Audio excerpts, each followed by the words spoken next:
இந்தியாவிலே ஒரு பெரிய பணக்காரர் இருக்கிறார், நிறைய பேருக்கு தெரிந்த பணக்காரர். அவர் பாருங்க, அவங்களுடைய வருமானம் லட்சக்கணக்கான கோடி. சரி, அதனால அவங்களுக்கு ஒரு நிறைவு வந்துருச்சா? கிடையாது. இன்னும் சம்பாதிக்கணும் என்று அவர்கள் வியாபாரத்தை என்ன செய்யறாங்க? பெரிதாக்கிக்கிட்டே போறாங்க. அது அப்பாவுக்கு எப்படி பாதிக்குதுன்னா, அவருடைய செயல்பாடுகள்.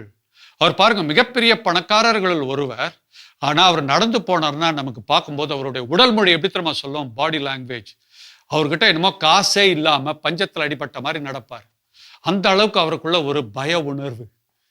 அவருக்கு இருக்குது லட்சக்கணக்கான கோடி. ஆனா மனதிலே பயம். பார்த்தீங்கன்னா அந்த லட்சக்கணக்கான கோடியை விட பெரிய பயம் இருக்கிறது. சரி, அவருக்கு உணர்வுகளையும் செயல்பாடுகளையும் அது பாதித்திருக்கிறது. அதனால்தான் எவ்வளவு சம்பாரிச்சாலும் அவருக்கு பத்தாது. அவருக்கு ஒரு மகன். அவருக்கு என்னன்னா, அந்த அந்த பையன் குணத்தளவுல ரொம்ப நல்லவன். அவ்வளவு யாருக்கிட்டையும் பதட்டெல்லாம் காட்டவே மாட்டான். ஆனா உடம்பை பார்த்தால் அவர் கிட்டத்தட்ட 120 கிலோ வெயிட். அவரும் எவ்வளோ குறைச்சி பார்க்கறாரு. திருப்பி அவருக்கு நான் சொன்னேன்ல, பேரிக்கா மாதிரி இருக்கும். அவர் நிற்கும் போது அவருடைய உடலை பார்த்தாலே தெரியும். அவருடைய மகனுடைய உடல் ஓகே, இந்த பேரிக்கா மாதிரி இருக்கும். அவருக்கு அடிவயிறு, அப்புறம் பின்பகுதி, தொடைப்பகுதிகள் பார்த்தீங்கன்னா அவ்வளவு பெருசா இருக்கும்.